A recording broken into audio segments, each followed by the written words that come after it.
अभिलेख। अभिलेख पत्थर, धातु या कठोर सतह पर प्रायः उत्कीर्ण खोदी गई लेख होती है। यह प्रायः घटना, राजा के आदेश, दान या विचारों का स्थायी प्रमाण होता है। कहने का मतलब है कि अभिलेख, यहाँ पे सबसे पहले जो क्वेश्चन उठता है वो है कि अभिलेख क्या होता है, अभिलेख किसे कहते हैं। तो यहाँ पे बताया जा रहा है कि अभिलेख पत्थर, धातु या कठोर सतह, मतलब कि ऐसी कोई भी सतह जो कठोर हो। तो कठोर क्या होगी? पत्थर कठोर होती है, धातु कठोर होता है। तो इस पर उत्कीर्ण मतलब उसमें रेखा रेखा करके ऐसे कर करके उसमें लिखा जाता है। तो वही चीज जो होगी वो अभिलेख होती है। और उसमें जो रेखा करके इस तरह से उत्कीर्ण किया जाता है, जो भी उनका लिपि हो, तो उसमें क्या होता है आखिर? तो उसमें होता है प्रायः घटना, राजा के आदेश, दान या विचारों का स्थायी प्रमाण होता है। कहने का मतलब है कि मान लीजिए कोई पत्थर है, उसको हम लोग इस शेप में दे दिए, अब इसको मुझे अभिलेख बनाना है, तो मुझे इसमें महीन से खुदाई करनी होगी, उसमें अपने अभी का जो लिपि है उसको लिखनी होगी। तो हम इसमें लिखेंगे, तो लिखेंगे क्या? तो हो सकता है कि उस समय जो घटना घट रही है उसके बारे में लिखेंगे कि यहाँ पे इस प्रकार से समूह, आदमी का समूह हो गया था, उन्होंने ये कार्य किया और ये जो आपदा थी, ये जो घटना थी, उससे इस प्रकार निपटारा पाया गया। या किसी भी प्रकार का घटना हो, स्टोरी हो, जिसे हम लोग इतिहास में पढ़ते हैं, देखते हैं, तो उस प्रकार का हो। या फिर राजा के आदेश, जैसे हम लोग देखते हैं ना कि निरंकुश शासक, तो अगर वो बोल देंगे कि ये करना है तो यही करना है, तो वो उस समय उसमें उत्कीर्ण करवाते थे, मतलब अभिलेख में लिखवाते थे। या फिर दान, मतलब मंदिर में जो भी दान दिया जाता था, पहले जमाने में बहुत सारे व्यापारी होते थे जो बहुत धनी होते थे और वो दान देते थे मंदिर में, और उसका वर्णन भी अभिलेख में मिलता है। या फिर उस समय के जो भी धार्मिक विचार हो, धर्म ही था ना, पढ़ाई की तो उतनी बेहतर स्थिति नहीं थी, लेकिन धार्मिक संस्थान बहुत सारे विचार देते थे, बहुत सारे आदमी लोगों को समझाते थे कि कैसे रहना है, कैसे कोई भी समस्या को डील करना है। तो वही चीज हो गया कि विचार, तो उसको भी इस तरह के अभिलेख में लिखा जाता था। तो अगर हम लोग कठोर सतह में इसको लिख देंगे लाइन बाय लाइन, तो ये है ना कि बाद में हम लोग इसमें नहीं भर सकते हैं, जो लिखा गया वो लिखा गया। तो इस प्रकार ये स्थायी हुआ, ये नहीं कि अभी जैसे हम लोग पेंसिल से लिखते हैं और इरेजर से मिटा देते हैं, वैसा नहीं। ये तो फिक्स हो गया ना, तो इसलिए ये स्थायी होता है और प्रामाणिक होता है। इसलिए यहाँ पे कहा जाता है स्थायी प्रमाण होता है। इसका और एक डिफिनेशन है या फिर और एक परिभाषा का है, तो अभिलेख पत्थर अथवा धातु जैसी अपेक्षाकृत कठोर सतहों पर उत्कीर्ण किए गए पाठन सामग्री को कहते हैं। मतलब कि कोई भी कठोर सतह हो, जैसे पत्थर हो या धातु हो या कोई भी कठोर सतह, आप कांसा पीतल उतना तो नहीं बोलेंगे, इसलिए उसकी जगह पे हम लोग धातु शब्द का यूज कर रहे हैं, इस्तेमाल कर रहे हैं। तो ऐसी ही कठोर सतह पर जो भी लिखा हुआ रहता है और जिसको पढ़ा जाता है, मतलब कुछ लिखा हुआ है तो उसको पढ़ा ही ना जाएगा, तो उसे ही पाठन सामग्री कहा जा रहा है। तो उसे ही अभिलेख कहा जाता है। ऐसी चीजें जो कठोर हो, उस पर लिखा गया हो कोई पाठन सामग्री, तो उसे अभिलेख कहा जाएगा। पुरातात्विक स्रोतों के अंतर्गत सर्वाधिक महत्वपूर्ण स्रोत अभिलेख है। अगर हम लोग इतिहास में पुरातात्विक स्रोत के बारे में बात करें, तो सबसे महत्वपूर्ण और सबसे मतलब कि फेथफुल या फिर विश्वसनीय कहें, तो वो चीज़ क्या होगी? तो अभिलेख होगी। क्यों? तो क्योंकि इसमें कोई फेरबदल नहीं किया जा सकता। आप ऐसा नहीं कि इरेजर पकड़े और उसे मिटा दिए, तो ये संभव नहीं है। इसलिए इसे प्रामाणिक कहा गया है, ये महत्वपूर्ण है, ये मेन है। प्राचीन काल के अधिकतर अभिलेख पत्थर या धातु की चादरों पर खुदे मिले हैं, इसलिए साहित्य की भांति उनमें कोई परिवर्तन संभव नहीं हो पाया। यहाँ पे कहने का मतलब है कि वही चीज जो है, जो डेफिनेशन में है कि कठोर सतह में प्राचीन काल में जो भी अभिलेख मिले वो कठोर सतह में मिले, चाहे वो पत्थर हो या धातु हो। इसमें कहा जा रहा है इसलिए इस साहित्य की भांति उसमें कोई परिवर्तन नहीं हो सकता। कहने का मतलब है कि जैसे अगर कोई साहित्य हो तो आदमी का कोई भरोसा नहीं है कि कब तक वो जिंदा रहे, लेकिन जीते जी तो उसने लिखा उसमें, है ना। लेकिन बाद में उसके शिष्य, अगर गुरु है तो उनके शिष्य तो होंगे ही ना।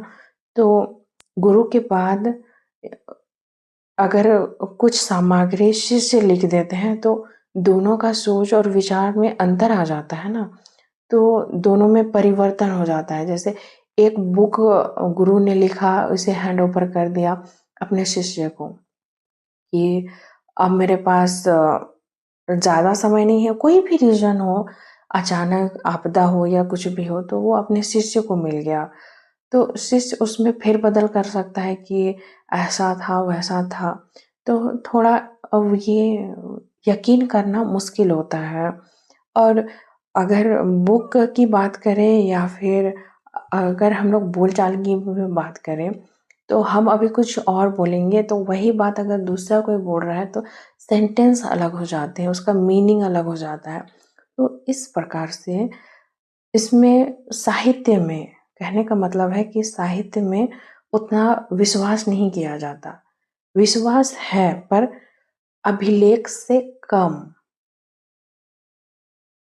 यद्यपि सभी अभिलेखों पर उनकी तिथि अंकित नहीं है, फिर भी उस अभिलेख की भाषा, वाक्य संरचना, शब्दावलियां और अक्षरों की बनावट के आधार पर उसका काल सामान्यतः निर्धारित हो जाता है। कहने का मतलब है कि हम लोग जैसे आजकल डेट देते हैं ना, जो भी है, डे, फिर मंथ, फिर ईयर, जो भी है, तो पहले ऐसा नहीं था कि जितने भी प्राचीन काल के हो उनमें डेट मिल जाए। तो यहाँ पे वही बात को कहा जा रहा है कि तिथि अंकित नहीं है, फिर भी अभिलेख की भाषा मतलब हर समय इतिहास में अगर आप देखें तो भाषा परिवर्तित हुआ है। हम लोग का जो आज का लिपि है वो अलग है। तो हर जगह का भी अभी भी अगर आप देखें तो हर देश में अपना अपना सब कोई का लैंग्वेज है, अपनी अपनी भाषा है, अपनी अपनी लिपियां हैं। तो उसी प्रकार प्राचीन काल में जितने भी अभिलेख थे उनमें तो तिथि अंकित नहीं थी, तो उनकी भाषा, उनके वाक्य संरचना, उनकी शब्दावलियां और अक्षरों की बनावट के आधार पर उसका काल निर्धारित हो जाता था। मतलब कि डेट डेट तो लिखा नहीं है, लेकिन भाषा, उनकी वाक्य से, अक्षर के बनावट से, उन इसी के आधार पर वो लोग काल निर्धारित करते हैं कि ये अभिलेख किस समय का रहा होगा। क्योंकि अगर देखा जाए तो हर समय जब लिपि बदलती है तो एक अलग ही प्रकार के इसमें शेप आते हैं, इसमें आकार आते हैं। तो अनुमान लगाया जाता है जैसे कि अगर इस एरिया में ये अभिलेख मिले हैं तो इनकी लिपि कैसी है, और यहाँ पे तिथि हम मुझे नहीं मिली, लेकिन क्या इससे और इससे मैच खाती है, अगर हाँ तो कहा जाएगा कि ये और ये सेम समय का है, सेम टाइम पीरियड का है। तो इस आधार पर अभिलेख का जो तिथि है वो निर्धारित की जाती है, क्योंकि हम लोग पास्ट में नहीं ना जा सकते। अभिलेख दो प्रकार के होते हैं, राजकीय अभिलेख और निजी अभिलेख। राजकीय अभिलेख, ये अभिलेख राजकवियों द्वारा लिखी गई प्रशस्तियां या भूमि अनुदान पत्र है। मतलब कि जो राजकीय अभिलेख है ना, उसमें राजकवियों राजकवियों कहने का मतलब है कि राजा के पर्सनल कवि, शेरो शायरी, नाच गान ये सब तो होना ही था राजा के दरबार में। तो उनका एक पर्सनल भी कवि भी होता था जो कविता बोलता था। आजकल तो उतना प्रचलन नहीं है, लेकिन पहले बहुत अहमियत रहता था राजकवियों का। जो भी दरबार में जैसा भी माहौल रहे, इनकी उपस्थिति रहती थी, तो ये उनके पर्सनल होते थे। तो इनके द्वारा लिखी गई प्रशस्तियां या भूमि अनुदान पत्र, कहने का मतलब है कि राजकीय अभिलेख में राज कवियों द्वारा लिखी गई प्रशस्तियां मतलब प्रशंसा, प्रशस्तियां मतलब प्रशंसा। जैसे कि अगर राजा के अंडर में है कोई व्यक्ति, तो उस तो राजा को बुराई नहीं ना कर सकता है, उनकी तारीफ करेगा, उनकी अच्छाई को दिखाएगा, तो वही सब हो गई प्रशस्तियां। और यहाँ पे भूमि अनुदान पत्र मतलब कहने का है कि पहले भी अगर किसी को भूमि दिया जाता था, तो उन्हें एक प्रमाण पत्र दिया जाता था। प्रमाण पत्र कहने का मतलब है कि कासा का कुछ भी बनाओ, मतलब कठोर सतह होती थी, उसमें राजा के जो भी एरिया होते थे वो होता था, और कितना उनको क्षेत्र मिल रहा है वो। इसके अलावा कुछ कुछ मेन टॉपिक का भी विवरण यहाँ पर मिलता था, मतलब लिखा जाता था। और इनको किसी खास मौके पर इस अभिलेख को वही व्यक्ति को दिया जाता था जिनको वो भूमि दिया जा रहा है। जैसे आजकल हम लोग देखते हैं ना, पढ़ाई के टाइम अगर आप 10th कर लेते हैं तो आपको सर्टिफिकेट मिलता है, या फिर अभी आप भूमि भी खरीदेंगे तो उसके लिए कुछ पत्र मिलता है ना। तो अभी तो कागज में होता है, पहले ये कठोर सतह पे होता था। इसीलिए तो अभी भी इसकी मान्यता है कि ये चीज मिल जाते हैं। तो इतिहासकार होने के नाते इनमें ट्रस्ट किया जाता है कि ये उस काल का क्या चीज है, कैसा था, इसके बारे में पता लगाया जाता है आसानी से। प्रशस्तियों का सबसे सुंदर उदाहरण समुद्रगुप्त की प्रयाग प्रशस्ति है, जो अशोक के स्तंभ पर खुदा है। यहाँ पे कहा जा रहा है कि जो प्रशंसा का सबसे बेहतर एग्जाम्पल अगर कहा जाए तो वो है समुद्रगुप्त की प्रयाग प्रशस्ति। तो ये क्या चीज में है, तो अशोक स्तंभ में है। अशोक के जैसे अगर स्तंभ की बात करें तो इस प्रकार से है, कुछ इस तरह के स्तंभ मतलब खंभा, उसी में इसका समुद्रगुप्त इसके बारे में वर्णन मिलता है, उसके बारे में कुरेदा गया है, उत्कीर्ण किया गया है। इस प्रशस्ति में समुद्रगुप्त के विजय अभियानों और उनकी नीतियों की पूरी विवेचना मिलती है। यहाँ पे कहा जा रहा है कि ये जो है ना समुद्रगुप्त, इनके विजय अभियान, इनकी नीति जो भी थी उस समय, तो यहाँ पे ध्यान रखिएगा, स्तंभ किसका है, तो स्तंभ अशोक का है, खंभा अशोक का है, और उसमें लिखा किसके बारे में गया है, समुद्रगुप्त के बारे में। तो उनके बारे में, उनके विजय के बारे में, उनकी जो नीति थी, पॉलिसी थी, उसके बारे में उसमें मिलता है। भूमि अनुदान पत्र अधिकतर तांबे की चादरों पर उत्कीर्ण है। अभी जैसे मैंने कहा कि भूमि जो दिया जाता था वो मामूली से पेपर में नहीं दिया जाता था, वो तांबे का, जो कोई भी शेप प्रकार का, कोई भी आकार का हो, तो उसमें कठोर सतह में उत्कीर्ण रहता था, उसके बारे में लिखा रहता था, ये भूमि ऐसी है, ये मैप ऐसा है। और इसके अलावा भी तो इस प्रकार से उस समय भूमि का वितरण किया जाता था। अनुदान पत्रों में भूमि खंडों की सीमाओं के उल्लेख के साथ साथ उस अवसर का वर्णन है जब वह भूमि खंड दान में दिया गया। यहाँ पे वही चीज को बात कहा जा रहा है कि ये स्पेशल मौके पर कोई खास ओकेजन, कोई खास अगर समारोह की बात करें तो वैसे समय में ये दिया जाता था। उस समारोह के बारे में भी लिखा जाता था, और वो भूमि के बारे में भी अंकित किया रहता था। तो उसी प्रकार के अभिलेख प्राचीन काल में थे, अभी भी उनके साक्ष्य मिलते हैं। इन अनुदान पत्रों में शासकों की उपलब्धियों का भी वर्णन मिलता है। कहने का मतलब है कि राजकीय अभिलेख में शासकों की उपलब्धि, मतलब किस टाइम पे कौन से शासक थे और किन शासकों के द्वारा वो अभिलेख जो है वो दिया जा रहा है, उसके बारे में भी उसमें अभिलेख में मिलता था। निजी अभिलेख, इसमें ऐसे अभिलेख हैं जो मंदिरों या मूर्तियों पर उत्कीर्ण है। ये बिल्कुल अलग तरह का है, राजकीय अभिलेख से बिल्कुल अलग है। यहाँ पे कहा जा रहा है कि इसमें निजी अभिलेख में वैसे अभिलेख आते हैं जो मंदिरों या मूर्तियों पर उत्कीर्ण है। कहने का मतलब है कि अगर ये मंदिर है मान लीजिए, तो मंदिर के दीवार पर उत्कीर्ण रहेगा, आसपास छोटा मंदिर है तो उसके दीवार पर, प्रांगण में मतलब आंगन के साइड वाला दीवार, तो उस प्रकार के दीवार पे ये उत्कीर्ण रहता था, या फिर अंदर मूर्ति में उत्कीर्ण रहता था, आसपास मूर्ति के दाएं बाएं। तो ये हो गया निजी अभिलेख।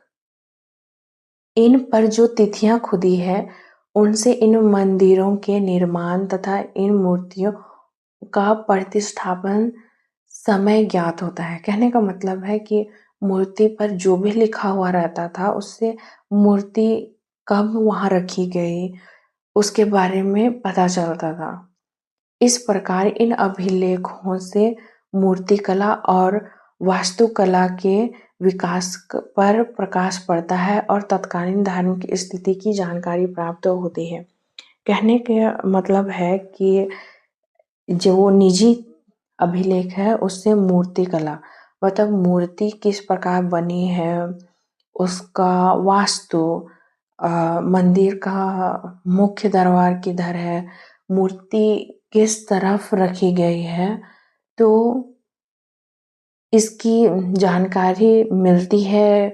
और अभिलेख में बहुत सारे उत्कीर्ण से उसकी धार्मिक स्थिति के बारे में भी जानकारी मिलती है। कहने का मतलब है कि कोई भी धर्म कैसा है उसके बारे में अगर आपको लिखा हुआ मिल जाता है, आप उसे पढ़ पाते हैं, तो उस समय की स्थिति, धार्मिक स्थिति कैसे थी। कहने का मतलब है अगर ब्राह्मण कोई अभिलेख मिला है ना, उसमें हमेशा बार बार ब्राह्मण शब्द का उल्लेख मिल रहा है, तो इससे तो ये निश्चित है ना कि ब्राह्मण की उस समय स्थिति अच्छी रही होगी, तब ना इतना प्रतिष्ठा स्थापित जगह में ब्राह्मणों, ब्राह्मण इस तरह के शब्द मिल रहे हैं। तो ये सब जानकारी प्राप्त की जाती है अभिलेख के द्वारा। इन अभिलेखों से भाषाओं के विकास का पता चलता है। कहने का मतलब है कि कोई भी भाषा, कोई भी लैंग्वेज हो, वो एक दिन में नहीं आ गई। कोई अगर कोई कुक हो या डिश हो, उस प्रकार से भाषा नहीं आती, वो धीरे धीरे आती है। जैसे आप बचपन में देखे होंगे, अगर कोई बच्चा का नाम गलत बचपन में ही बोल दिया जाए तो वही नाम उसके बुढ़ापे तक आ जाता है। तो ये हो जाता है भाषा के साथ भी।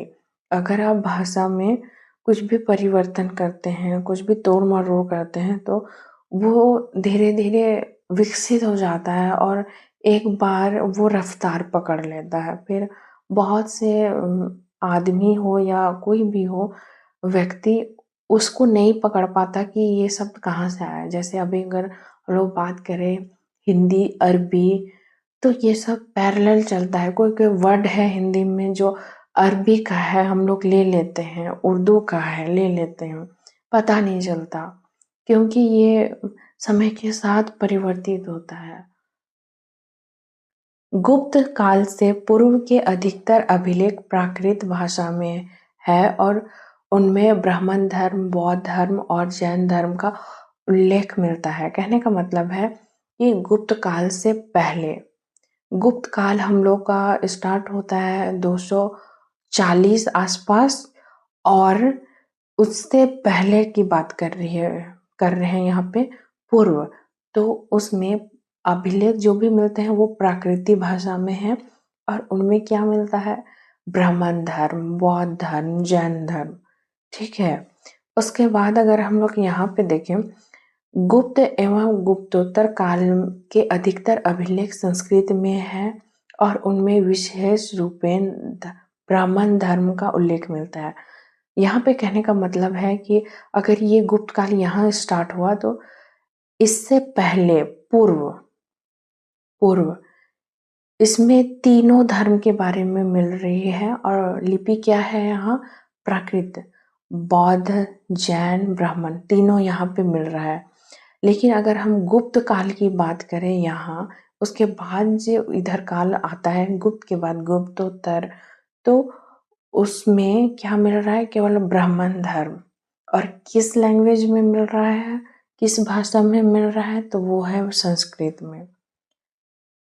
निजी अभिलेख से तत्कालीन राजनीतिक दशा का भी ज्ञान प्राप्त होता है, क्योंकि उनमें तत्कालीन शासकों का बहुधा उल्लेख मिलता है। कहने का मतलब है कि जो निजी शासक है उससे तत्कालीन राजनीतिक दशा, जैसे अगर कोई मंदिर बना तो इस मंदिर को किसने बनवाया?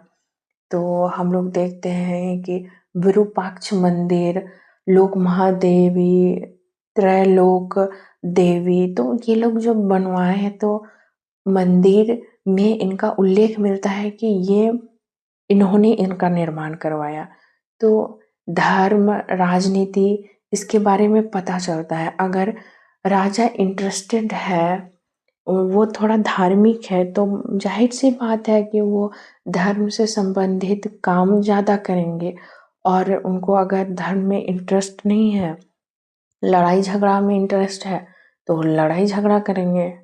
तो इससे तत्कालीन राजनीति मतलब राजा कैसे थे उसके बारे में पता चलता है।